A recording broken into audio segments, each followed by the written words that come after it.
నేను కని ఉన్నాను అంటున్నమాట. హల్లెలూయా.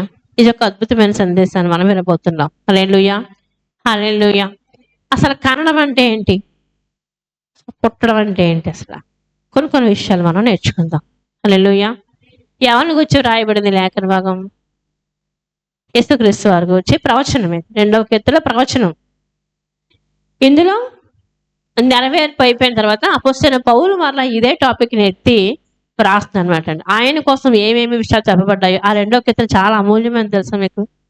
చాలా అమూల్యమైనది, చాలా స్పష్టంగా ఉంది. యేసుప్రభు యొక్క చరిత్ర అంతా అందులో ఉంటుంది. ఆయన వస్తాడు, ఏమేమి చేస్తాడు, అన్ని అందులో ఉంటాయి అన్నమాట.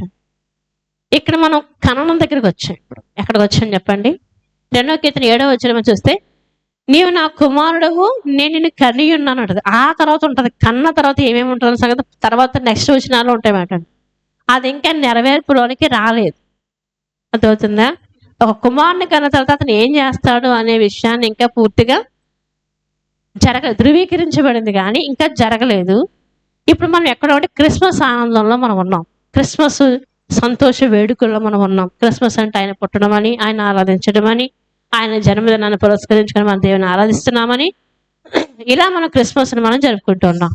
అయితే ఇప్పుడు నేను నిన్ను కలిగి ఉన్నాను అంటాడు కానీ ఆ తర్వాత వచనాలన్నీ మనం చూస్తే కనుక ఇంకా జరగవలసిన, ఇంకా అవ్వలేదు. క్రిస్మస్ యొక్క ముఖ్య సంకల్పం ఇంకా జరగలేదు. ఇంకా దాన్ని దేవుడు నిర్వర్తించలేదు. దాని యొక్క ప్రాధాన్యతను ఇంకా మనము చూడలేదు. దాన్ని మనం చూడబోతాం. ఎక్కడ ఈ యేసుక్రీస్తు వారి యొక్క పుట్టుకేంటో, ఆయన మరణం ఏంటో, ఆయన పునరుద్ధానం ఏంటో, ఆయన తిరిగి రావడం ఏంటో, ఇవన్నీ మనకి ఏం చేసుకొని ఉండాలి, తెలియగలిగి ఉండాలి. చాలా మందికి మొట్టమొదటి రాకడ కోసమే తెలియదు. మొట్టమొదటి క్రీస్తు రాకనే కోసం మనకు చాలా మందికి తెలియదు అన్నమాట. కానీ పూర్తిగా మనం ఏం చేయాలి, తెలుసుకోగలిగిన వారిగా ఉండాలి. హల్లెలూయా.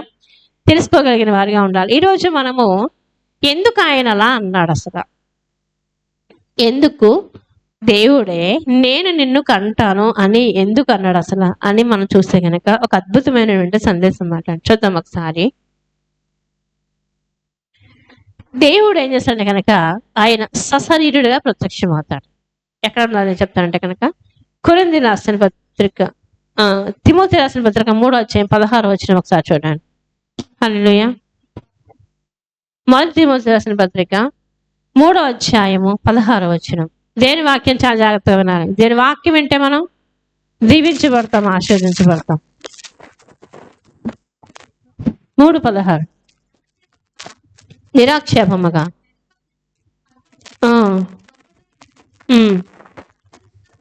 ఆయన సశరీరుడిగా ప్రత్యక్షమై ఆత్మ విషయమున నీతిపరులని తీర్పు పొందెను, దేవదూతలకు కనబడెను, రక్షకుడని. హల్లెలూయా. ఇక్కడ మనం చూస్తే కనుక ఆయన నిరాక్షేమకు దైవభక్తిని గురించిన మర్మము గొప్పదై ఉన్నది. ఆయన సశరీరుడుగా ప్రత్యక్షుడయ్యాడు. ఎలా ప్రత్యక్షమయ్యాడు దేవుడు? ఈరోజు కొన్ని విషయాలు చాలా జాగ్రత్తగా వింటేనే కానీ మీకు వాక్యం అర్థం కాదు. ఏమర్థం, కన్నమే కదండి, పుట్టడమే కదండి, చనిపోవడమే కదండి అనుకోకండి, అనుకోవద్దు. పుట్టడం ఎందుకు పుట్టవలసి వచ్చిందంటే,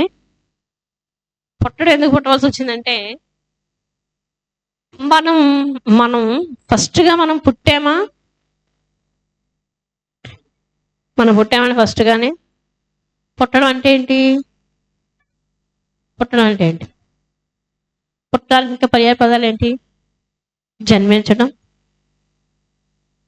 కనడం. అంటే ఇప్పుడు కన్నం కోసమే కదా మనం చెప్పుకుంటున్నాం. ఇంకా ఉద్భవించడం, పుట్టడం, ప్రసవించడం, పుట్టడం, అవతరించడం. అవతారం వేరు, అవతారం అనేది వేరు. ఇప్పుడు మానవుడిగా మొట్టమొదటి మానవుడు కనబడ్డా అంటే కన్నాడా దేవుడు? ఎలా చేశాడు అసలు? మనం ఫస్ట్ మానవుడు ఎవరు? ఆదాముని ఎవరికన్నారు? తయారు చేశాడు కదా. కన్నాడా? కనకుండానే ఎవరు వచ్చారు చెప్పండి? మానవుడు వచ్చాడు. అది కారణం చూద్దాం ఒకసారి. ఆదికాండం 1వ అధ్యాయం 26, 27 వచనం చూద్దాం ఒకసారి. దేవుడు మన స్వరూపమందు మన పోలిక చొప్పున నరులను చేయదము.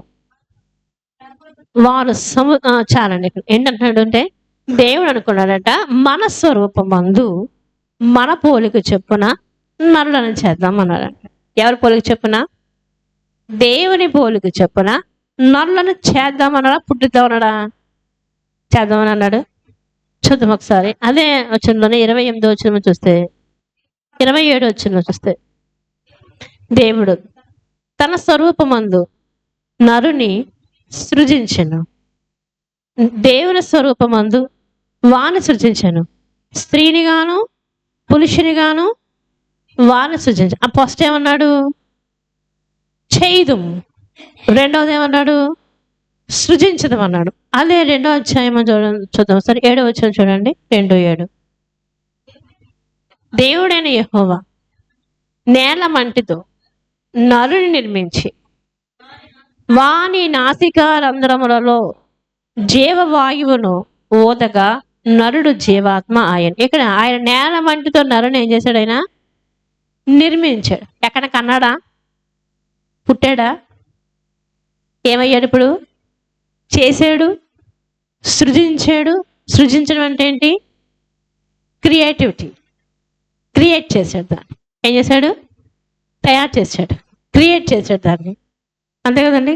ఒకటి ఆయన చేద్దామన్నాడు, చేయుదుము అన్నాడు, సృజించాడు, నిర్మించాడు. అంతే కదా. ఎక్కడ కన్నాడు ఆయన? అసలు కన్నడా? ఎవరిని? మనల్ని. దేవుడు ఆదాముని, అంటే ఆదాము పిల్లలమే కదా మనందరూ కూడా. ఆదాము కొన్న సంతానమే కదా మనందరూ కూడా. ఇప్పుడు ఆయన కనలేదు, ఎక్కడ కూడా కనలేదు. అవునే కదా. యేసుప్రభువుని కూడా కనెను అంటే ఎందుకు కన్నాడు అసలు అని అంటే, అందుకని నీకు వేదనతో పిల్లల్ని అంటామన్నాడు, శపించాడు. ఫస్ట్ రూల్ అది కాదు. దేవుడు తాను నిర్ణయించుకున్నటువంటి స్థితి అది కాదు. కానీ ఆయన తయారు చేయడం, సృజించడంలో పెట్టుకున్నాడు అసలు. ఇప్పుడు తల్లి గర్భమందు ప్రసవ వేదన పెడితేనే కానీ బిడ్డ జన్మించట్లేదు ఇప్పుడు. అంతే కదండి. ఇప్పుడు ఈ నియమం పెట్టుకోలేదు ఆయన వేరే నియమం కలిగి ఉన్నాడు. కానీ మనుషులు పాపం చేసి ఏం చేశారు చెప్పండి? దేవుడు అనుగ్రహించే మహిమను కానీ శక్తిని కానీ పొందలేకపోయారు. ఇప్పుడు కన్నడం ఎక్కడి నుంచి వచ్చింది అని అంటే కనుక, నేడు నీవు నా కుమారుడు, నేను నిన్ను కని ఉన్నాను అంటాడు. ఇంకా చెప్పాలంటే ఇప్పుడు యేసుప్రభువాన్ని కన్నాడు కదా అనుకుంటే, యేసుప్రభు దేవుడు ఏమంటాడు? ఆయన నశించిపోతున్న దాన్ని వెతికి రక్షించడానికి మనుష్య కుమారుడి లోకంలోనికి వచ్చాను. లోక సువార్త 19వ అధ్యాయం మనం చూస్తే కనుక ఆయన వచ్చాను అని అంటారు. చూడండి ఒకసారి 19:10 మనం చూస్తే కనుక,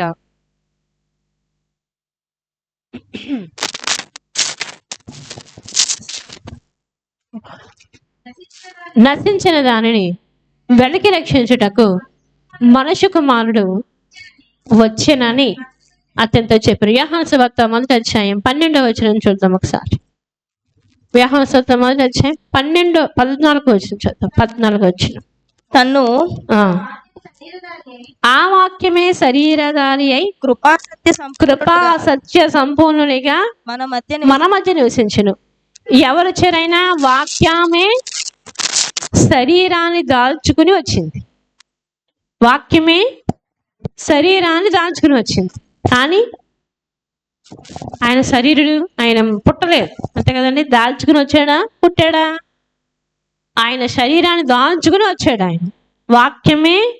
ఆది యందు వాక్యం ఉండెను. యోహాను సువార్త 1వ అధ్యాయం అంటాడు, ఆది యందు వాక్యం ఉండెను, వాక్యము దేవుడై ఉండెను, వాక్యము దేవుని యొద్ద, ఆది యందు అది ఆయన యొద్ద ఉండెను. మళ్ళీ ఒకసారి చదవండి. ఆది యందు వాక్యం ఉండెను, వాక్యము దేవుని యొద్ద ఉండెను, వాక్యము దేవుడై ఉండెను.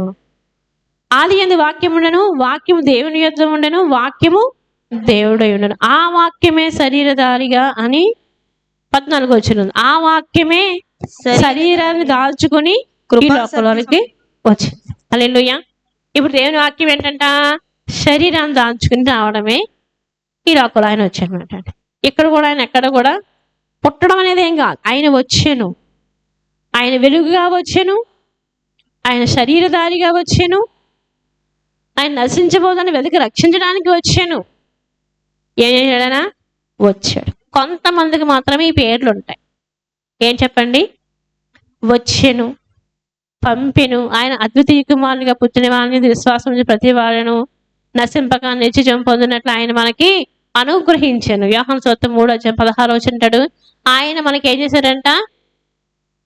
ఆయనను మనకి ఏం చేశాడు? ఆయన అనుగ్రహించాడు. ఒక కుమారుని కని ఆయన మనకి ఇచ్చాడు. సర్వలోకానికి పాప క్షమాపణ నిమిత్తమే మన కొరకు ఆయన ఏం చేశాడు? ఒక కుమారుణ్ణి ఇచ్చాడండి మనకి. హల్లెలూయా, హల్లెలూయా. ఈరోజు మనము అసలు కనడం అంటే ఏంటి? ఈరోజు పిల్లలు పుట్టమంటే అది పెద్ద ఏమి ఏంటంటే దాన్ని తెలియని విషయమేం కాదు, కొత్త విషయమేం కాదు. అవునా కదా? కొత్త విషయం అదేనని మనం ఏమన్నా పెద్ద సాధించేసింది ఏం కాదు. కానీ 39వ కీర్తనలో అంటాడు దావీదు మహారాజు అంటాడా, నువ్వు నరుని నిర్మించిన విధము చూడగా అంటాడు. ఏమంటాడు? నీవు నరుని నిర్మించిన విధము చూడగా భయమును ఆశ్చర్యమును అంటాడు. 39వ కీర్తన ఒకసారి చదువుదామా? 139వ కీర్తన 139వ కీర్తన 15వ వచనం నుండి కొన్ని వచనాలు చదివితే కనుక, నేను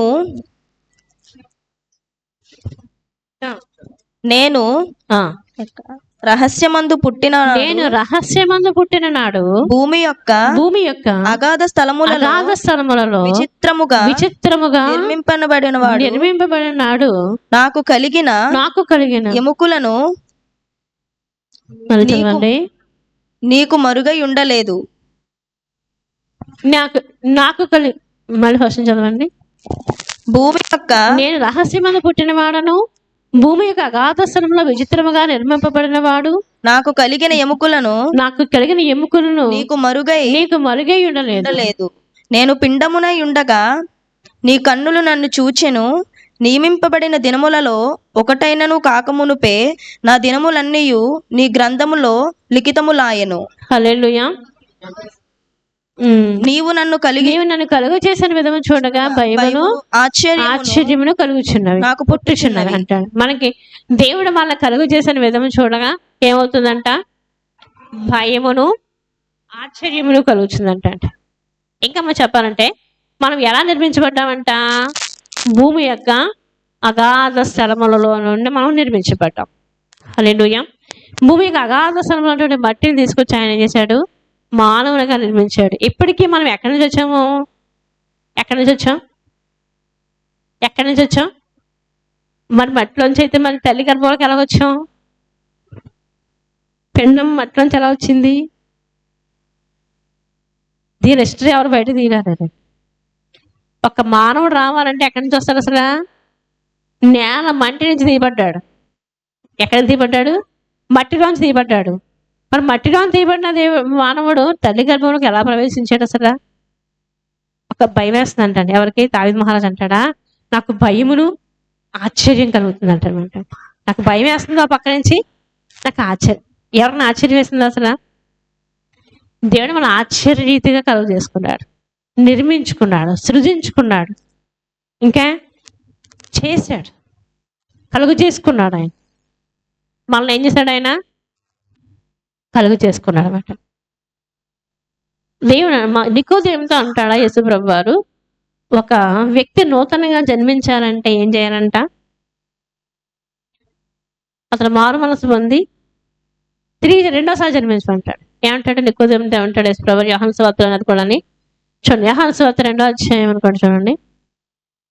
ఒక నూతనంగా నిత్యరాజ్యానికి వారసులు అవ్వాలంటే ఏం చేయాలయ్యా? అదేనా?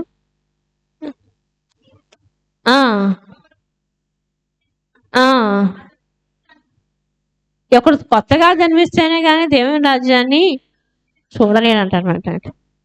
నీతో నిశ్చయముగా చెప్పి ఒకడు కొత్తగా జన్మించాలి. ఖచ్చితంగా ఏం చేయాలి? జన్మించాలి. ఇప్పుడు వాళ్ళు మనము మళ్ళా కొత్తగా జన్మించడం అంటే ఎలాగంటే ఎలా జన్మించాలి? అసలు ఒక జన్మ కోసం మనం చూస్తే కనుక మన యొక్క హిస్టరీ మనం చూస్తే కనుక అద్భుతం. అందుకని మన కోసం మనం తెలుసుకుని ఉండాలి. ఒకటి దేవుడి కోసం తెలుసుకుని ఉండాలి, ఒకటేమో మన కోసం తెలుసుకుంటున్నాం. ఈ రెండు తెలిస్తే ప్రపంచంలో ఏం తెలిసినా తెలియకపోయినా పర్వాలేదు.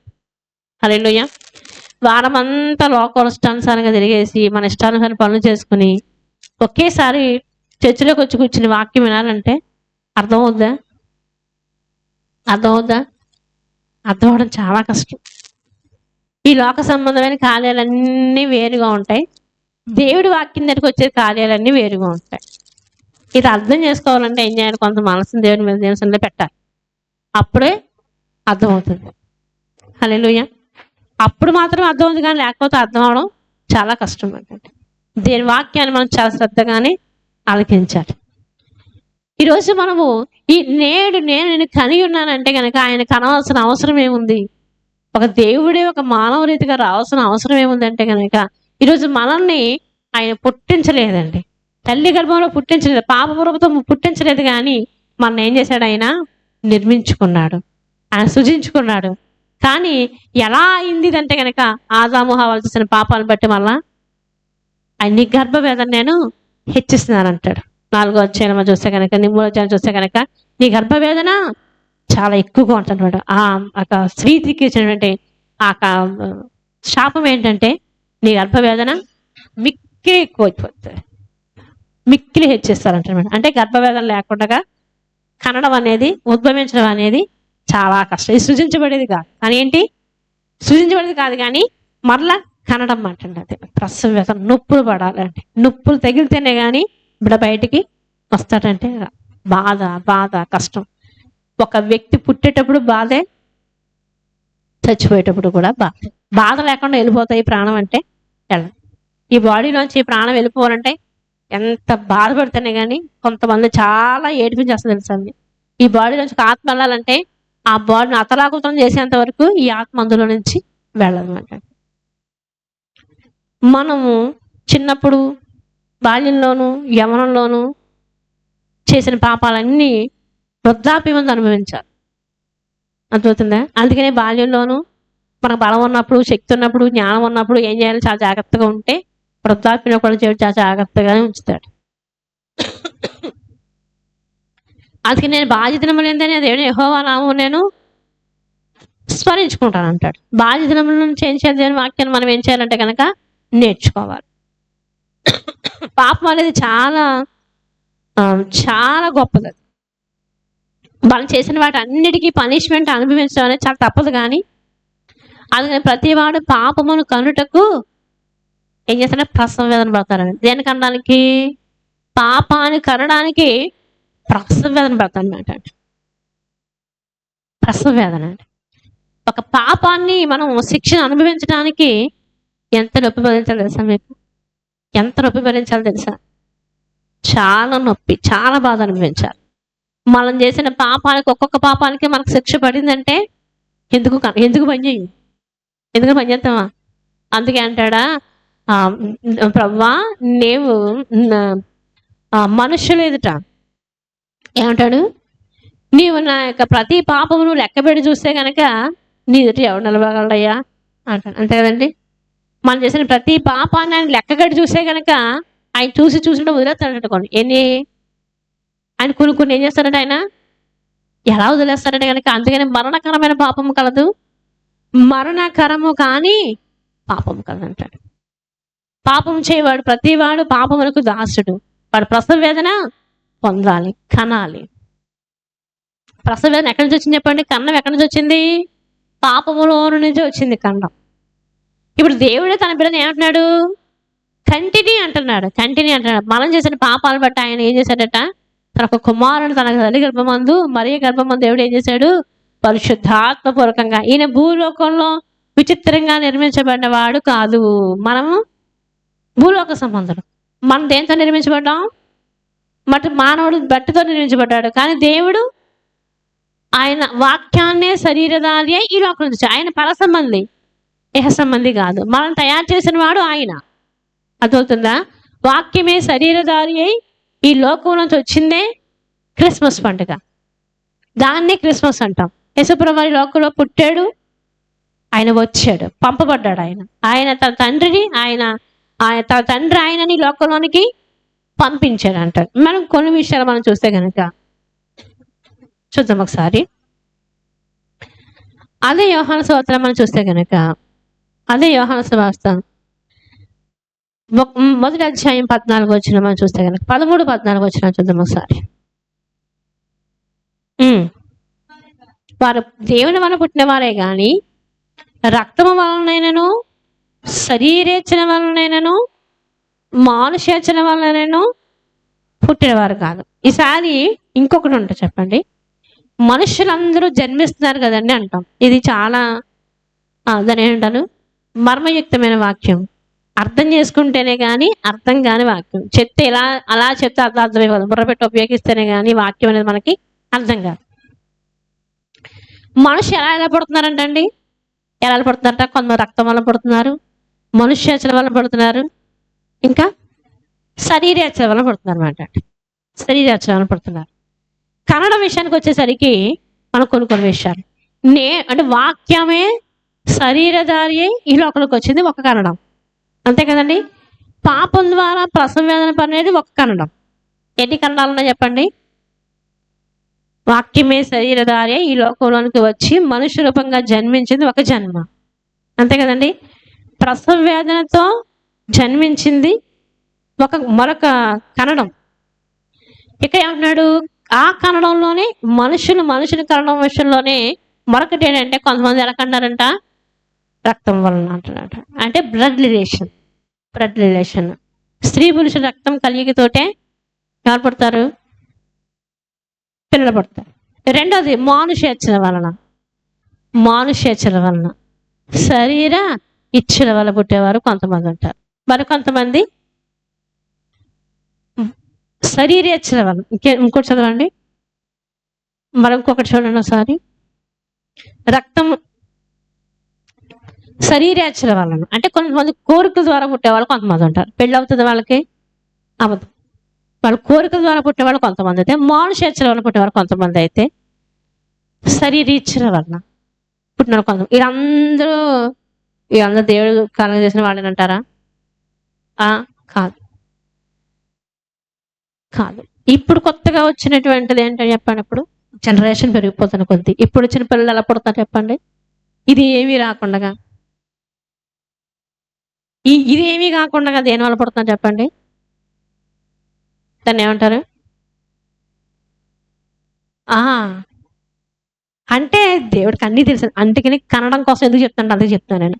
మనుషులు లోకలు అందరూ పుడుతున్నారు కదండి, ఆయనే పుట్టించాడు కదండి, అన్నీ ఆయన తెలియకుండా పుట్టారా అండి. మళ్ళీ దేవునికి ఏం నీతులు చెప్తాం మేడం మనం, అంతే కదండి. ఈ లోకల ప్రజలందరినీ ఆయనే కదండి కన్నాడు, ఆయనే కదండి సృష్టించాడు అని మనం చెప్తూ ఉంటాం. కానీ ఎలా పుడుతున్నారంటండి? ఇష్టానుసారంగా చేస్తున్నారు డాక్టర్లు, అవునా కదండి. పిల్లలు పుట్టడానికి వచ్చేసరికి అక్కడ మీకు ఇది నాకంటే ఎక్కువ తెలుసు మీకు, అవునా కదా. ఇంకా కొత్తగా వచ్చింది ఏంటంటే టెక్నాలజీ ఏంటి చెప్పండి? అసలు తల్లి గర్భం కూడా అక్కర్లేకుండానే అంత అరేంజ్మెంట్ చేసేసి తల్లి గర్భానికి ఉన్నటువంటి టెంపరేచర్ పెట్టి అన్ని పెట్టేసి, ఆక్సిజన్ దగ్గర నుంచి ఆహారం దగ్గర నుంచి అన్ని పెట్టేసి తల్లి గర్భం అక్కర్లేకుండానే ఏం చేస్తారు? ఇక్కడ పిల్లల్ని కనిపించి ఇచ్చేస్తారు. కొన్ని లక్షలు ఖర్చు పెడితేనే కానీ అది అవ్వదు. మరి ఇల్లు కూడా పుట్టినోళ్ళే కదండి.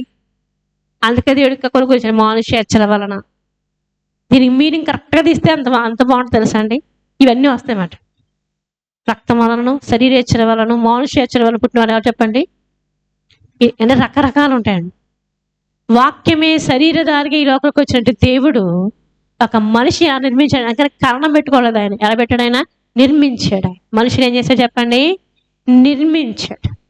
దేవుడు కూడా ఆయన అనాది నుంచి ఉన్నవాడే.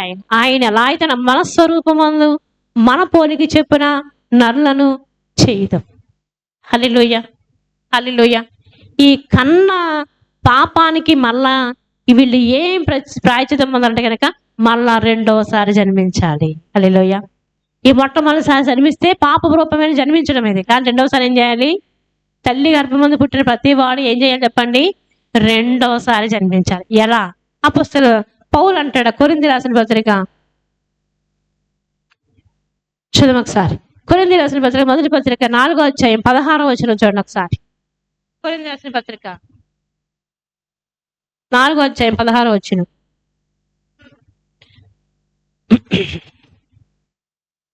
మొదటి కొరింథీయులకు రాసిన పత్రిక 3వ అధ్యాయం. క్రీస్తు యేసునందు సువార్త ద్వారా నేను మిమ్మల్ని కంటిని కనుక హల్లెలూయా మీరు నన్ను పోలిన. ఇక్కడ ఏం చెప్తానంటండి, ఆ క్రీస్తునందు సువార్త ద్వారా నేను మిమ్మల్ని కంటిని. ఇప్పుడు ఎలా కన్నాడంటే, ఇప్పుడు ఎలా కన్నాడంటండి, ఎలా కంటాడండి? ఇది సువార్త ఎలా కంటాడు? సువార్త అంటే ఏంటి? సువార్త అంటే ఏంటి? దేవుని వాక్యం. వాక్యం అంటే ఎవరు? దేవుడు. దేవుడు ఈ లోకానికి ఎలా వచ్చాడు? శరీరధారిగా వచ్చాడు. ఆ వాక్యం చేత మళ్ళా మనం ఏం చేయాలి? కనబడాలి, కనాలి మనల్ని. అదవుతుందా? సరే, మనం ఎలా కనిపించాలి? ఇప్పుడు మొదట దేవుడు నిర్మించింది పోయింది, దేవుడు సృజించింది పోయింది. అంతట్లే మళ్ళా స్త్రీ గర్భాన్ని పుడితేనే కానీ, పాపంతో కంటేనే కానీ ఈ లోకంలో మనిషి ఉద్భవించడం. అంతే కదండి. ఇంకొకరు ఎలా పుడుతున్నారా? చెమట ద్వారా కానీ, వాసన ద్వారా కానీ, తరణ ద్వారా కానీ ఏమైనా పుడుతున్నారా? ఎవరు పుట్టిన ఎలాగ వస్తున్నారా? తల్లి గర్భం నుంచి వస్తున్నారా కదా? ఒకవేళ అందులో టెక్నాలజీలు తేడా అయినప్పటికీ కూడా ఏం వాలి? మళ్ళా ఈ బాల్యవత సంకల్పం అయితేనే కానీ ఈ బిడ్డలు కూడా జన్మించరు. కానీ మనం చేసే టెక్నాలజీలు తేడా అవ్వచ్చు. దేవుడి టెక్నాలజీ వేరు. హల్లెలూయా. ఇప్పుడు అంటాడు, వాక్యం చేత నేను నిన్ను కన్నాను అంటాడు. ఎవరంటాడు? అపోస్తలుడైన పౌలు. నికోదేము అంటాడు, ఒకడు కొత్తగా జన్మించితేనే కానీ దేవుని రాజ్యానికి వారసుడు కాదు. ఇప్పుడు హవ్వ చేసిన పాపాలను బట్టి మనం తల్లి గర్భంలో నుంచి రావాల్సి వచ్చింది. అవునా కదా? అవునా కదా? ప్రతి ఒక్క కాబట్టి జన్మ పాపం అనేది ప్రతి ఒక్కరికి ఉంది. జన్మ పాపం అనేది ప్రతి ఒక్కరిని వెళ్తుంది. కాబట్టి అసలు పాపం ఏం చేశాను అనేవాళ్ళు చాలా మంది ఉంటారు. నేను దేవుని ప్రార్థన చేస్తాను కదా, ఇది కదా, అది కదా, మరి భార్యాభర్తలు ఎందుకు పెట్టాడు దేవుడు? మళ్ళీ తిరిగి ప్రశ్న, మనం ఎందుకు పెట్టాడండి, సంబంధం ఎందుకు పెట్టాడండి అని చాలా మంది ఉంటారు. కానీ దేవుడి యొక్క ప్రణాళిక అది కాదు. కానీ ఆయనే మనల్ని సృజించాడు. హల్లెలూయా. ఆదాము హవ్వల పాపం వలన వచ్చిందే ఈ ప్రసవ కార్యక్రమం అంతా కూడా. ప్రతి వాడు పాపమును కనుటకు ప్రసవ వేదన పడుతున్నాడు బెటర్. ఒక తప్పు చేస్తే దానికి శిక్ష అనుభవించడమే కనడం, ప్రసవించడం దాన్ని అంటారు. ఉద్భవించడం, నొప్పులు తగలడం, బాధ అనుభవించడం. మనం చేసిన పాపాలను బట్టి మనం శ్రమ అనుభవిస్తున్నప్పుడు మళ్ళా వాక్యాన్ని పట్టుకెళ్ళి, అమ్మ మీరు కొంచెం దేవుని సన్నిధిలో ప్రార్థన చేసుకోండి. దేవుడు ఏం చేస్తాడు? మిమ్మల్ని రక్షిస్తాడు, కాపాడుతాడు. మరలా దేవుడు మిమ్మల్ని కప్పు చూపిస్తాడు అని మనం ఏం చెప్తాం చెప్పండి? సువార్తని చెప్తాం. ఎంతమంది సువార్త పట్టబడతారో, సువార్త అంటే వాక్యం చెప్పినప్పుడు హృదయాలు ఏమైపోతాయి? కదిలించబడతాయి. హల్లెలూయా. వాక్యం చెప్తున్నప్పుడు, దేనికి మర్మాన్ని చెప్తున్నప్పుడు, దేని యొక్క ఉద్దేశాన్ని చెప్తున్నప్పుడు మనుషు హృదయాలు ఏమైపోతాయి చెప్పండి? కదిలించబడతాయి మాట అండి. కదిలించబడతాయి. ఒక్కొక్క విషయం బైబిల్ గ్రంథంలో కొన్ని వేల లక్షల ఆ సత్యాలు నిగూఢమే ఈ యొక్క బైబిల్ గ్రంథం మాట అండి. మనకు చిత్తం ఏంటో, మన పట్ల ఆయనకున్న ఉద్దేశం ఏంటో, మనం ఏం చేస్తే రక్షించబడతామో.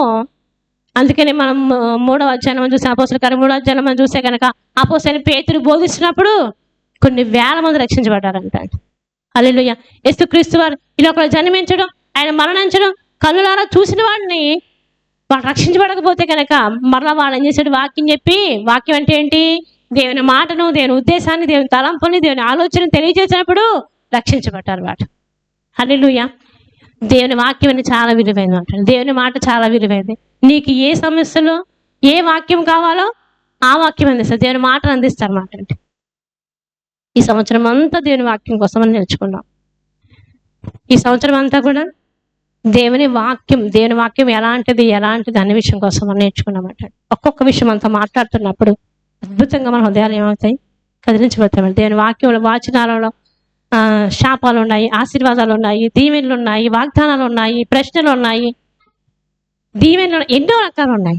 ఇదంతా ఎవరి మాట చెప్పండి? దేవుని మాట. ఇది మనం ఎలా అన్వయించుకోవాలి? ఎలా మనం దీన్ని చెప్పగలిగి ఉండాలి? ఎలా తెలుసుకోగలిగి ఉండాలి? వాక్యం ఎలా మనం రక్షిస్తుందంటే కనుక, ఆ వాక్యమే శరీరధారి మనల్ని రక్షించడానికి, మన పాపం నుంచి విడిపించడానికి. మనం అందరూ పాపులము. మనం పాపం చేసి నశించిపోతున్న వారిని రక్షించడానికి ఆయన ఈ లోకంలోనికి శరీరధారిగా ఈ లోకంలోనికి వచ్చి ఉన్నాడు. హల్లెలూయా. అందుకే రేపు కీర్తన గ్రంథంలో ప్రవచనాత్మకంగా జరిగిందే మరి జీవితంలో జరిగింది కూడా అదే మాట. అది అపోస్తలుడైన పౌలు ఎత్తి మరలా ప్రార్థన, ఇదిగో కన్య గర్భవతి అయి కుమారుని కన్ను, అతనికి యేసు అని పేరు పెట్టుదురు. తన ప్రజలను వారి పాపముల నుండి ఆయనే రక్షించును గనక ఆయనకు యేసు అని పేరు పెట్టబడను అని మనం చూస్తూ ఉంటాం మాట. ఇంకా మనం కొన్ని చూస్తే గనక చూద్దాం ఒకసారి. మనం చూస్తే కనుక శరీరేచ్ఛల వల్ల కొంతమంది పుడితే, మానుషేచ్ఛల వల్ల కొంతమంది పుడితే, రక్తం వల్ల కొంతమంది పుడితే, దేవుని యొక్క సువార్త ద్వారా వీళ్ళందరూ ఏం చేయాలి చెప్పండి? మరలా కనాలి. అపోస్తలుడైన పౌలు ఏమంటున్నాడు? నేను నిన్ను కలిగి ఉన్నాను అంటున్నాడు. ఇంకా మనం చూస్తే అక్కడ ఎవరు ఉద్దేశం అంటున్నాడు చూడండి ఒకసారి. అపోస్తలుల కార్యములు కొరింథీ రాసిన 4:16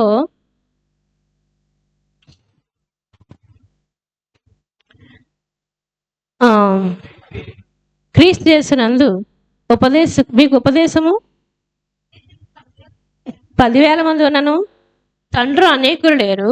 క్రీస్తు యేసున సువార్త ద్వారా నేను మిమ్మల్ని కంటిని గనుక మీరు నన్ను పోలి నడుచుకునే వారై ఉండవాలని మిమ్మల్ని బ్రతిమాలు కొంచున్నాను.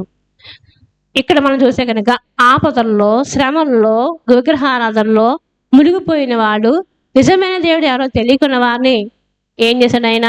క్రీస్తు అంటే ఇది సుమా, దేవుడు అంటే ఇది సుమా అని చెప్పి వారిని సువార్తలోకి నడిపించిన వాడే అపోస్తలుడైన పౌలు. ఇంకా ఫిలోమోను రాసిన పత్రిక చూద్దాం ఒకసారి. ఫిలోమోను రాసిన పత్రికలో మనం చూస్తే కనుక చూద్దాం ఒకసారి. ఫిలోమోను పత్రిక హెబ్రీలకు ముందుంటే చూడండి. ఫిలోమోను రాసిన పత్రిక 10వ వచనం 1వ అధ్యాయం ఉంటుంది. నా బంధకములలో నేను కనిన నా కుమారుడగు ఒనేసిమును వేడుకొనుచున్నాను. హల్లెలూయా. నా బంధకములలో నేను కనిన నా కుమారుడు ఎవరంటాడండి? అపోస్తలుడైన పౌలు ఏమంటాడు? అపోస్తలుడైన పౌలుని జైల్లో పెట్టారు, చెరసాలలో పెట్టారు. చాలా చెరసాలలో ఉన్నాడు. కొరింథీలో ఉన్నాడు, ఎఫెసులో ఉన్నాడు, చాలా చెరసాలలో పెట్టబడ్డాడు. ఎవరు? పౌలు. చెరసాలలో ఉండే పత్రికలు రాశాడు సంఘాలకి. ఇక్కడ అపోస్తలుడైన పౌలు ఉన్నటువంటి చెరసాలలోనే ఫిలోమోను అనే ఒక వ్యక్తి అదే జైల్లో ఉన్నాడు. అదే జైల్లో ఉన్నప్పుడు ఇతను ఏం చేశాడు? దొంగతనం చేసి వచ్చాడు. తన యజమాని ఇంటిలో ఒక ఇంట్లోకి పని కుదిరింది. ఎవరికి? ఫిలోమోనుకి. ఫిలోమోనుకి పని కుదిరితే ఆ యజమాని దగ్గర నుంచి ఏం చేశాడంట? విలువగల సొత్తులన్నీ అపహరించాడు. దొంగతనం చేసినప్పుడు యజమాని ఏం చేశాడంట? కోర్టుకి వేసాడు. కోర్టుకి వేస్తే ఏమైంది? జైల్లో పెట్టారు. జైల్లో పెడితే అక్కడ ఎవరున్నారు? అపోస్తలుడైన పౌలు ఉన్నారు. పౌలు ఉన్నప్పుడు కలిశాడు. ఏమయ్యా నువ్వు ఎందుకు వచ్చావు అడుగుతారు కదా. నేను ఈ పని చేశానని అన్నాడు అంట. ఎవరన్నారు? అప్పుడు అసలు ఫర్ ఎగ్జాంపుల్ సువార్త అంటే ఏంటి, వాక్యం అంటే ఏంటో చూద్దాం. అప్పుడు నేను దొంగతనం చేసి వచ్చానయ్యా అన్నాడు అంటే అప్పుడు ఎగిరే పుస్తకం ఒకటి ఉంటుంది. ఎక్కడ జకర్యా గ్రంథంలో ఉంటుంది కదా, 12వ అధ్యాయం అనుకోండి. ఎగిరే పుస్తకం అక్కడ ఏముంటుంది పేరు? లోపటను వెలుపటను రాతగలిగినటువంటి ఒక అక్షరాలు ఉంటాయి. అక్షరాలు దాని మీద ఏముంటుందంటే దొంగిలి వారందరూ అంట ఉంటుంది. అక్కడ అబద్ధ ప్రమాణం చేయవారు అందరూ, ఇందాక మనం చెప్పుకున్నాం అబద్ధ ప్రమాణం చేసేవారి పేర్లు, దొంగతనం చేసిన వారి పేర్లు అనేది మీద ఉంటాయి. వాళ్ళందరికీ శిక్ష ఉంటుంది అన్నమాట. అంతే కదండి. ప్రకటన గ్రంథంలో కూడా ఏముంటుంది? నరకం ఎవరికంటండి? దొంగలను, మాంత్రికులను, వ్యభిచారులు, నరహంతకులను, వీళ్ళందరికీ నరకం ఉంటుంది. ఇప్పుడు అపోస్తలుడైన పౌలు ఏం చెప్పాడు? అతనితోటి సువార్త అంటే దేవుని వాక్యం చెప్పాడు. దేవుని వాక్యం అంటే జరుగుతున్నది, జరిగింది, జరగబోయేది చెప్పడమే సువార్త. నువ్వు ఇలా ఉంటే ఎలా ఉంటావు సమా, నువ్వు ఇలా చేసిందాక చెప్పాం కదా, బాల్యకాలంలోనూ యవ్వన కాలంలో చేసిన పాపాలన్నింటినీ కూడా అనుభవించేది వృద్ధాప్యం అనుభవిస్తారు. మరి ఇప్పుడే సకలంలో వెళ్ళిపోతున్నారు కదా అని అంటే నా దినముల మధ్యన వేళ కొనుక్కోబడతావు అంటాడు. పాపముల చేత, అపరాధముల చేత మనం చచ్చిన వాడిగా ఉంటుండగా క్రీస్తు రక్తం చేత మనం కొనబడిన వారిగా మనం ఉండాలి కదా తప్ప కానీ, ఆ రక్తం విమోచింపబడిన వారిగా ఉండాలి తప్ప కానీ పాపం చేత చనిపోయే స్థితిలో మనము ఉండకూడదు. రోగమైన, పాపమైన, మరణమైన ఏ విధమైన పాపం వలన మనకు కలుగుతూ ఉంటాయి. మనం చేసిన తప్పును బట్టి మనకి శిక్షలు వచ్చినప్పుడు మరలా ప్రభు నన్ను క్షమించు ప్రభు అంటే పక్షవాయు కలిగిన వాడు వస్తాడు. ఏమంటాడు దేవుడు? స్వస్థపరిచేసి పంపించేస్తాడా? ఈ కాలంతా సరిచేసి పంపిస్తానంటాడా? ఏమంటాడు? ఈ పాపములు క్షమింపబడి ఉన్నవి కాబట్టి నువ్వు వెళ్ళి నీ పరిపేతో నడిచిపో అంటాడు. అంటే క్షమించి దేనికి ఎలా వచ్చింది స్వస్థత? పాపాలకి క్షమాపణ కలిగింది కాబట్టి స్వస్థత వచ్చింది. ఇప్పుడు దొంగిలించాడు ఎవరు?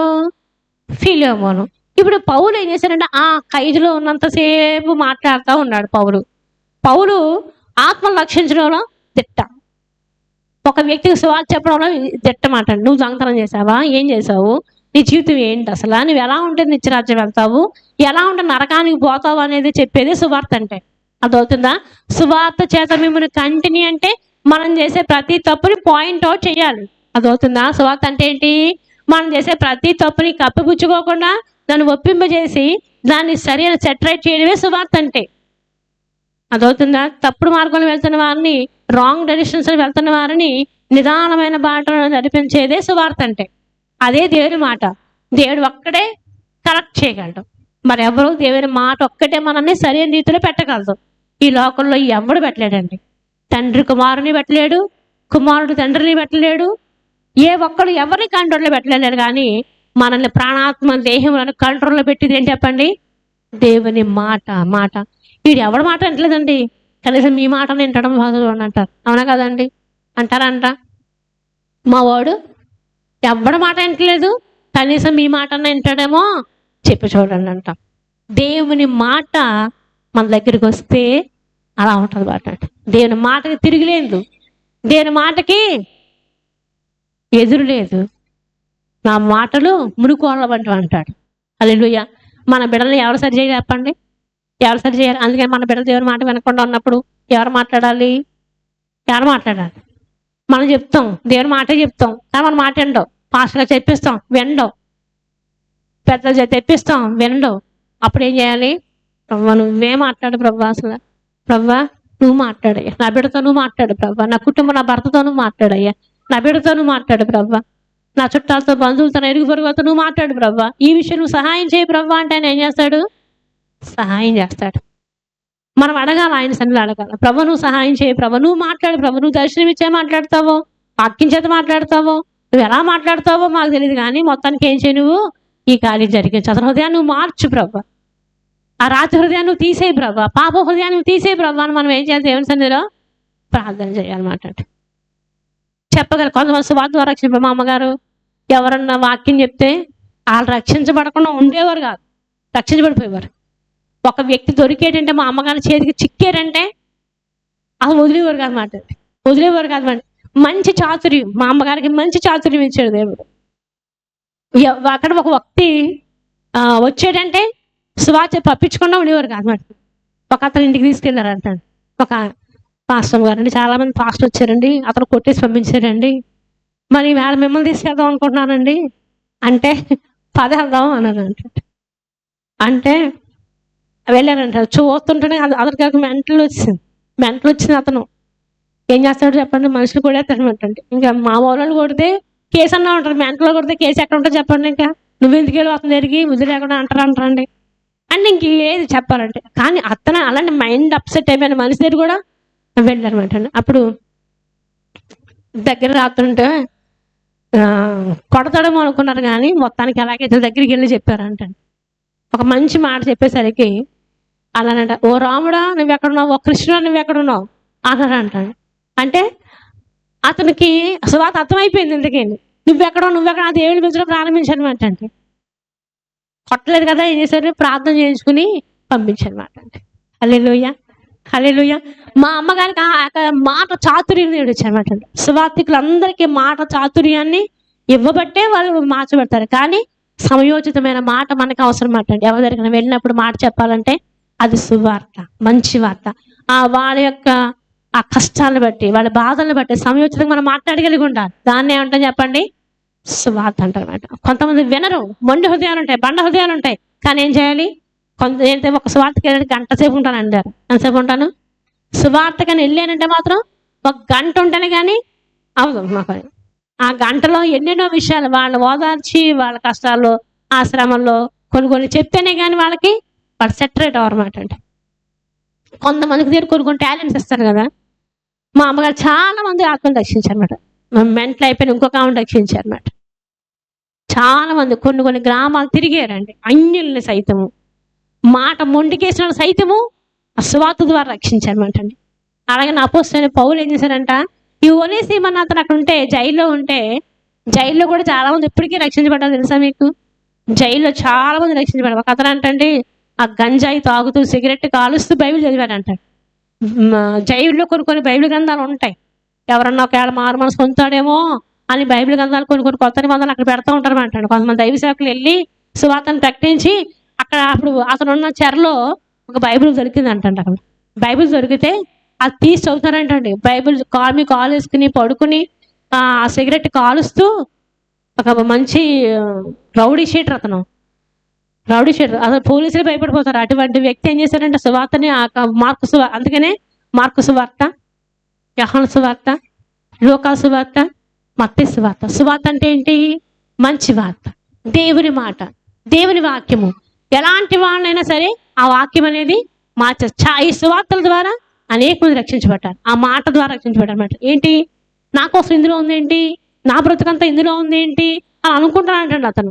ఇప్పుడు నేను ఏం చెయ్యాలి అనుకుంటున్నానంట. అయితే యేసు రక్తం ప్రతి పాపం నుంచి విడిపిస్తుంది అంటాడు. ఇవన్నీ చదువుతున్నప్పుడు అతను పాపాన్ని గ్రహించాడు, పాపాన్ని ఒప్పుకున్నాడు, పాపాల కోసం ప్రాయశ్చిత్తం చేసుకున్నాడు, దేవుడి నిజమైన దేవుడు అని తెలుసుకున్నాడు. ఇదే సువార్త అంటే. హల్లెలూయా. మనం తప్పు అని చెప్పినప్పుడు దాన్ని ఏం చేయాలి చెప్పండి? ఒప్పుకోవడానికి ఇష్టపడాలి. సువార్తను అంగీకరించడం అంటే అదే.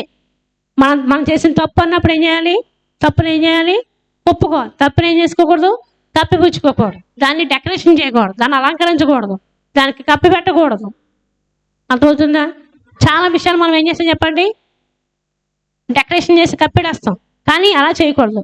ఇందాక చెప్పాడు కదా, యథార్థమైన ప్రవర్తన కలిగి ఉండాలని. దానికంటే అర్థం అదే మాట. పాపం చేసిన వాడు ఏం చేయాలి? ఖచ్చితంగా ఒప్పుకోవాలి. ప్రభువా నేనే ఒప్పుకుంటాను. నేను ఒక్కొక్కసారి ప్రార్థనకు లేట్ అయిపోయింది అనుకోండి, ప్రభువా 10 నిమిషాలు లేట్ అయిపోయింది అని క్షమించు ప్రభువా అంటాను. ఖచ్చితంగా అంటాను. ఒకరోజు ఈ షాపింగ్లో పడి ఈ సంవత్సరం అంతా నేను 2-3 సార్లు మిస్ అయిపోయిన ప్రార్థన. అంటే సాయంకాలం ప్రార్థన పూర్తిగా మిస్ అయిపోయింది.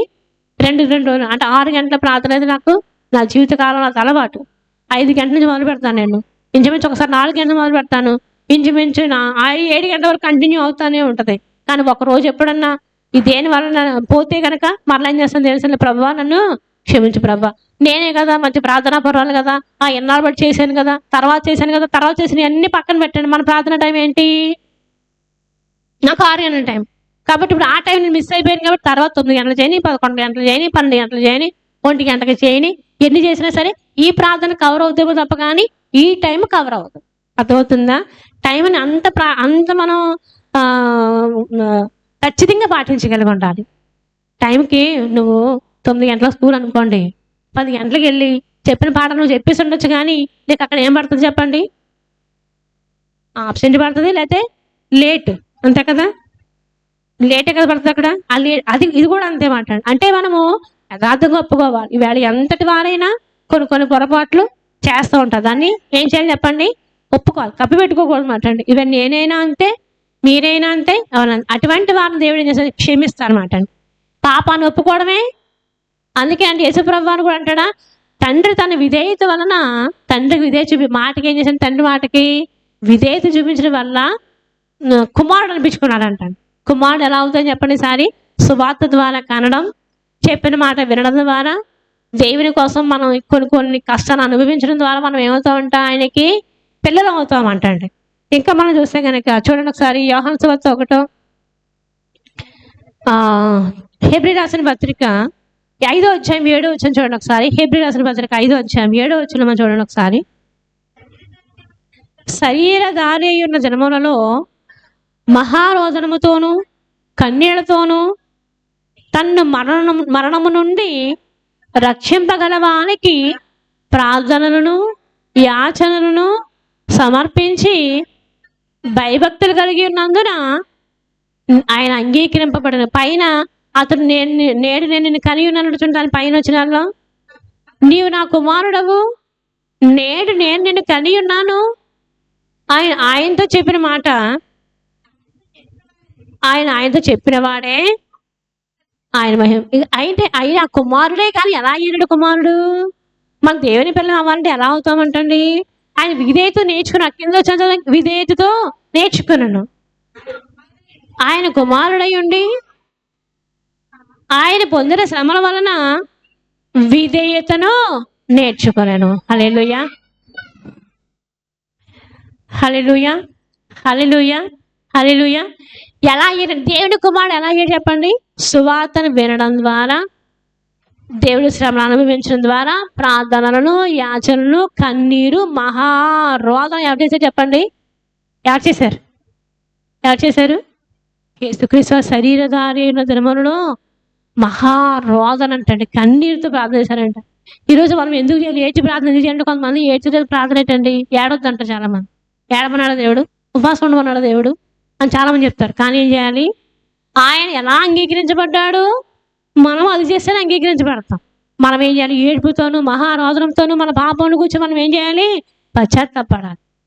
అప్పుడు మనము ఆయన పిల్ల పిల్ల పిల్ల అంటే తనకి విధేయత వలన కుమారుడు అనిపించుకున్నాడు.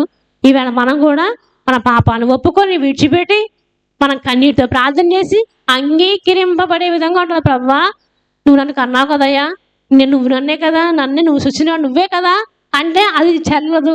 ఇందాక మనం చెప్పాం, మనుష్యేచ్చల వలన, శరీరేచ్చల వలన, రక్తం వల్ల పుట్టిన వాళ్ళు కాదు. కానీ దేని వల్ల కనబడాలంట? మనం దేని చేత కనాలి? మనల్ని సువార్త చేత. మనం ఈ సువార్త మనం విన్నప్పుడు మన హృదయాలు పగిలినట్టు ఏం చేయాలి? ఏడవాలి. మనకు వచ్చే ఉగ్రతను బట్టి మనం ఏడ్చినప్పుడు ఆ శిక్ష నుంచి మనం ఏం చేస్తామంటే కనుక తప్పించబడతాము. అదే మన నూతన జన్మ అనుభవము. హల్లెలూయా, హల్లెలూయా, హల్లెలూయా. ఈ ఒనేసిము కూడా అలాగే పట్టబడ్డాడండి. పౌలు చెప్పాడంట, నేను ఒకప్పుడు క్రైస్తవ సంఘాన్ని పాడు చేశాను. నేను నా స్త్రీలందరినీ బయట తీసుకొచ్చి లాగి కొట్టి మళ్ళీ చంపాను. నేను పిల్లలను కూడా చూడలేదు, గర్భిణీలను చూడలేదు, పెద్దవారిని చూడలేదు, చిన్నవారిని చూడలేదు, కొట్టి చంపాను నేను. అలాంటి వాడిని నేను మారిపోయాను. ఇప్పుడు ఒక దొంగతనమే చేసేవేమో కానీ నేను బోల్డ్ క్రియలు చేశాను నేను. కానీ సువార్తతో నన్ను పట్టుకున్నాడు ఆయన. ఆయన నన్ను స్వయంగా రక్షించిన స్వరాన్ని వినిపించాడు. నేను రక్షించబడ్డాను. ఈ దొంగతనాన్ని విడిచిపెట్టి ఒనేసిము ఏం చేశాడంట? ఆ ఒనేసిముతో మాట్లాడాడంట. ఆ ఒనేసిముతో మాట్లాడినప్పుడు అతను ఏం చేశాడంట? తన పాపాలను ఒప్పుకొని విడిచిపెట్టి పరిశుద్ధులుగా మార్చబడ్డాడు. ఫిలోమోను రాసిన పత్రికలో అదే 10వ అధ్యాయం మనం చూస్తే కనుక అదే ఒనేసిము నా బంధకములో నేను కన్నా నా కుమారుడు అంటాడు. హల్లెలూయా, హల్లెలూయా. ఆ బంధకాలు చెరలో ఉన్నప్పుడు ఒక ఆత్మ రక్షించుకున్నాడు అనమాట. అప్పుడు ఏమయ్యాడు? ఒక కుమారుడు అయ్యాడు. దేని ద్వారా?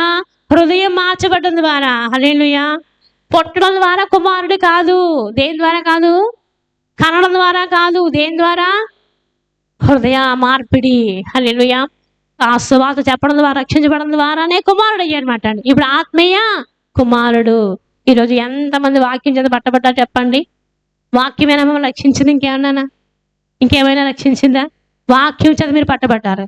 మీ తల్లిదండ్రులు వేరు, మీరు ఎక్కడెక్కడి నుంచి వచ్చిన వాళ్ళు. కానీ ఇక్కడ మీరు అందరూ ఒకే తండ్రి రక్తం చేత కడగబడ్డారంటే ఒకే వాక్యమైన దేవుడు, ఒకే శరీరధారిలోకి వచ్చిన దేవుడు రక్తాన్ని కాచినప్పుడు ఆ రక్తం చేత మిమ్మల్ని అందరినీ పవిత్రులుగా చేసినప్పుడు మీరు అందరూ దేవునికి ఏమయ్యారు?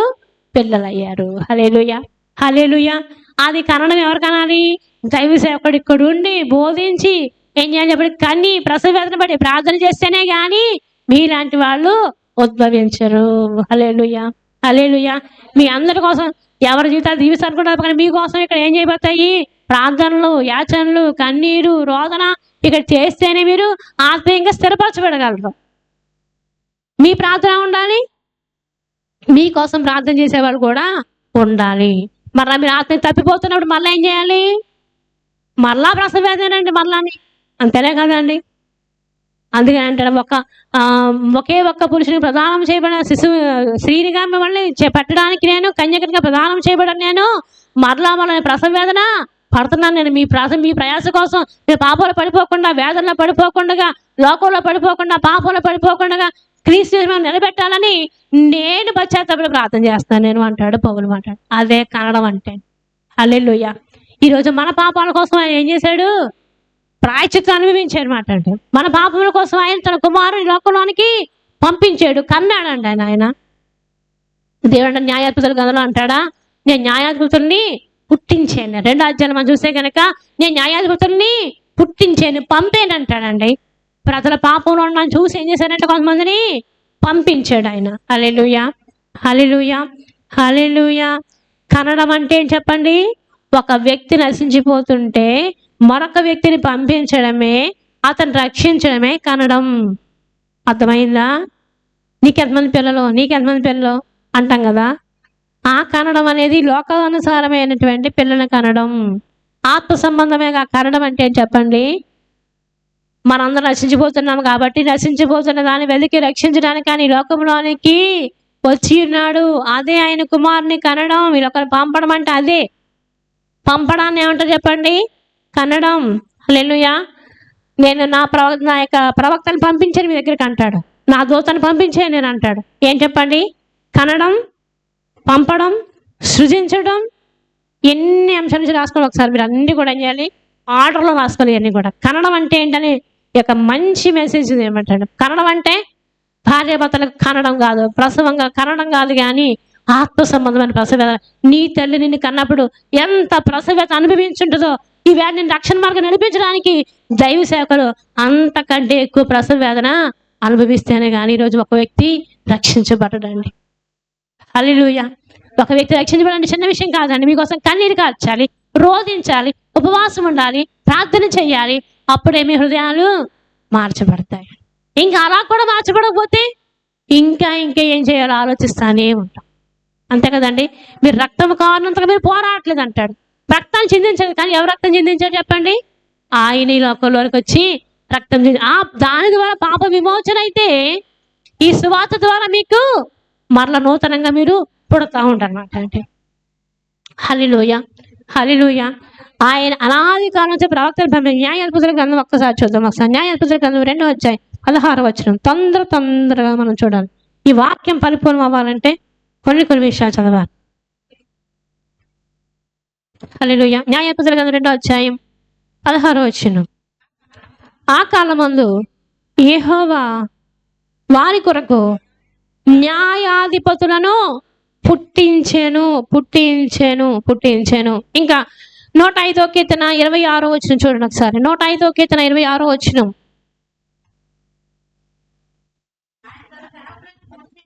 ఆయన తన సేవకుడైన మోషేను తాను ఏర్పరచుకున్న అహరోనును పంపెను. ఎక్కడ పంపాడు? నశించిపోతున్నటువంటి ఇశ్రాయేలు ప్రజలు బానిసత్వంలో ఉన్నప్పుడు, ఆ దాసత్వంలో ఉన్నప్పుడు ఎవరిని పంపించాడు? ఆయన మోషేను అహరోను పంపించాడండి.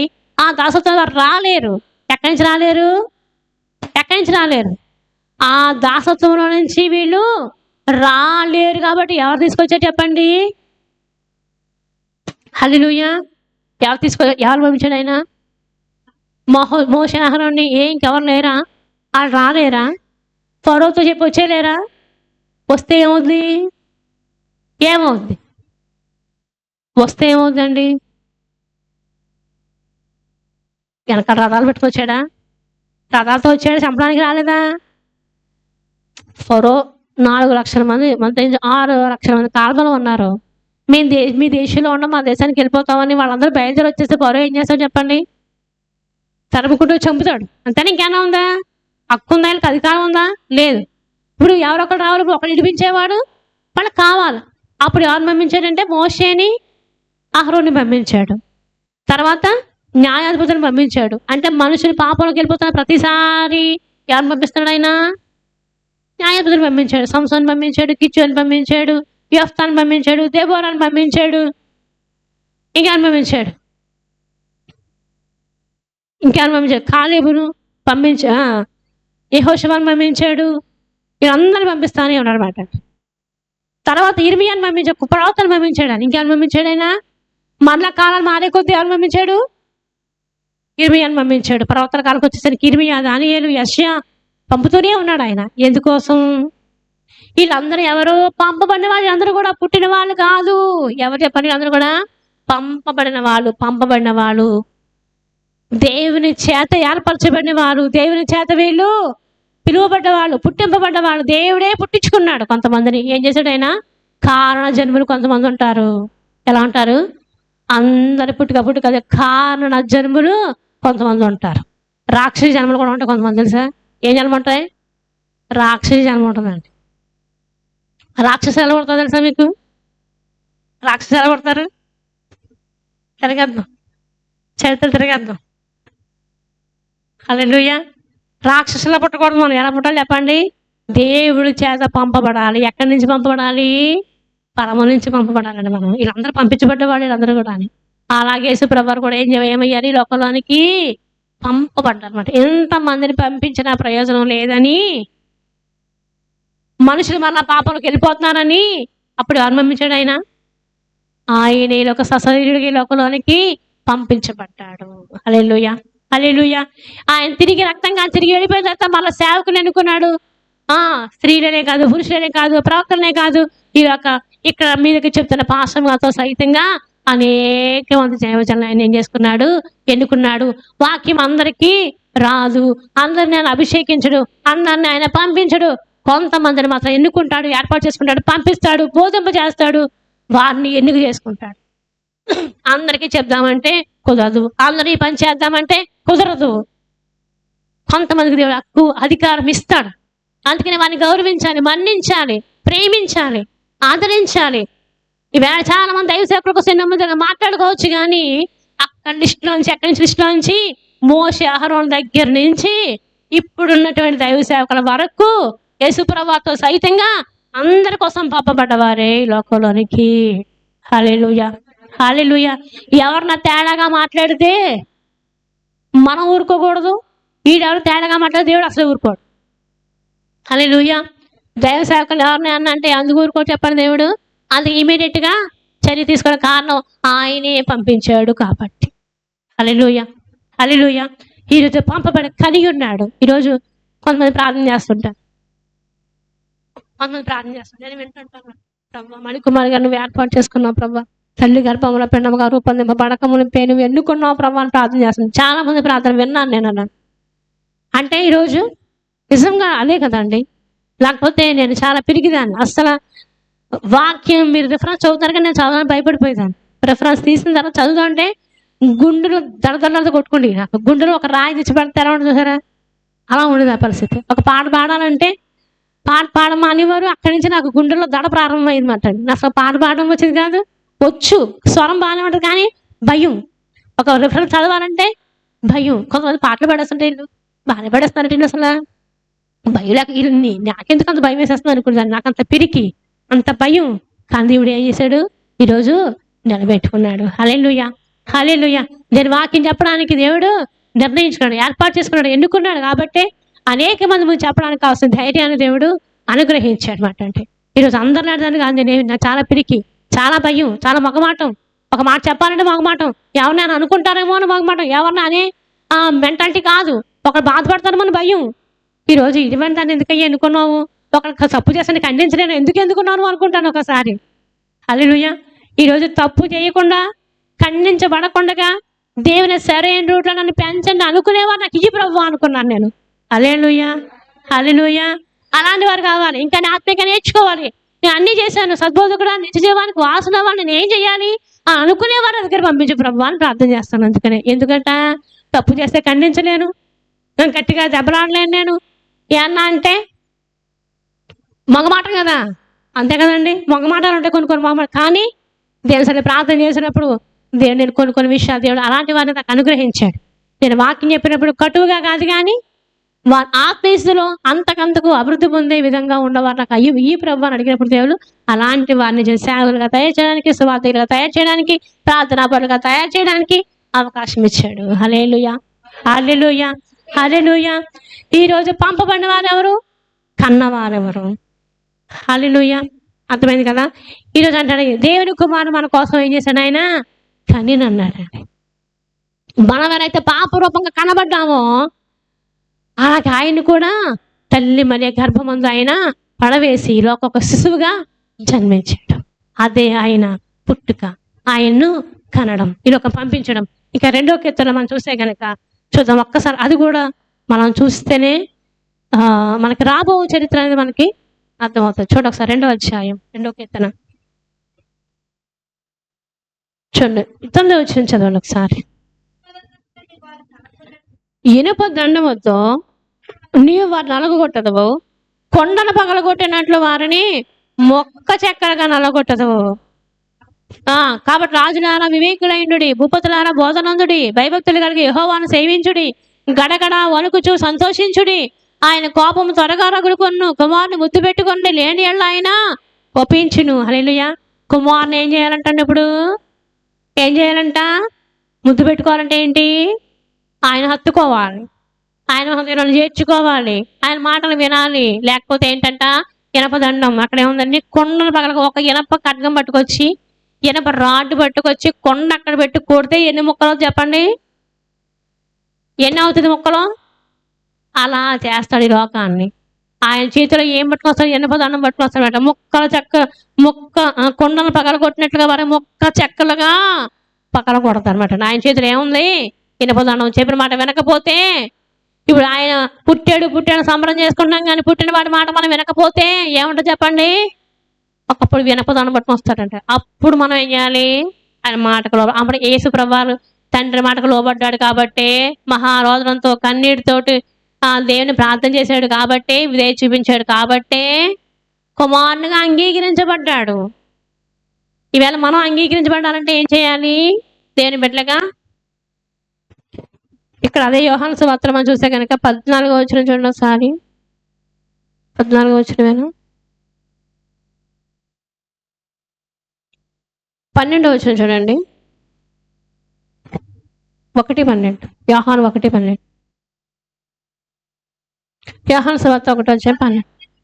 తనను ఎందరు అంగీకరించిరో వారందరికీ, అనగా తన నామమందు విశ్వాసం ఉంచిన వానికి దేవుని పిల్లలగుటకు ఆయన అధికారం అనుగ్రహించెను. హల్లెలూయా, హల్లెలూయా, హల్లెలూయా. ఏదేని వాళ్ళలో పోయిన పోలిక ఎక్కడ వస్తుందంటండి? ఆయన పిల్లలు అవడం మళ్ళీ అధికారం ఎలా సంపాదించుకోవాలి మనం? ఏ పిల్లలు? అక్కడ మన పోలిక చొప్పున మన స్వరూపమందు నరులను చేద్దాము అని చేసుకున్న దేవుడు రూపానంతటి సాతాను కోల్పోయి చేసేటప్పుడు మరలా ఎలాగంటండి, ఎలా వస్తుందంట? ఆయన కుమారుని మాట అంగీకరించడం వల్ల మనకి ఏమవుతుందంటండి, ఆయన పిల్లలయ్యే అవకాశం మరలా అనుగ్రహిస్తాడు. హల్లెలూయా, హల్లెలూయా. ఆయన నమ్మకం ఉంచడం ద్వారా, ఆయన రక్తం చేత, ఆయన విశ్వాసం చేత, ఆయన విధేయత చేత, ఆయన వాక్యము చేత మనం ఏమవుతాడో మరలా కొత్తగా ఒక నూతన జన్మ అనుభవాన్ని మనం పొందుకుంటాము. మరలా ఆయన కంటాడు. హల్లెలూయా, హల్లెలూయా. ఆయన పిల్లలుగా మనం చేసుకుంటాడు. ఏదైనా వల్ల ఏదైతే ఉద్దేశంతో మనం కలగ చేసుకున్నాడో అదే ఉద్దేశంతో మరలా విశ్వాస చేత కానీ ఆయన ఇచ్చే రాజ్యంలోనికి మనం తీసుకుని వెళ్తాడు. అలా అందుకే ఈ లోకంలోనికి ఆయన కనబడ్డాడు. హల్లెలూయా, హల్లెలూయా. ఇంకా ప్రకటన చూస్తే ఆయన మళ్ళీ కొన్నాడు అంటండి. ఏమించుకున్నాడు? రక్తం చేత కొన్నాడు. హల్లెలూయా, హల్లెలూయా. ఈ వాక్యం మనం ఇక్కడ దీవించి ఆస్వాదించును గాక. ఆమేన్, ఆమేన్, ఆమేన్. ప్రార్థన. ప్రభువా, ఈరోజు మనం సృజించావు, నిర్వహించావు, తయారు చేసుకున్నాము. మళ్ళీ నీ వాక్యం మమ్మల్ని కనగలిగే కృప నువ్వు దయచేసావయ్యా. నీ కొందా నీ వాక్యాన్ని విడిచిపెట్టకుండా లోకంలో పాప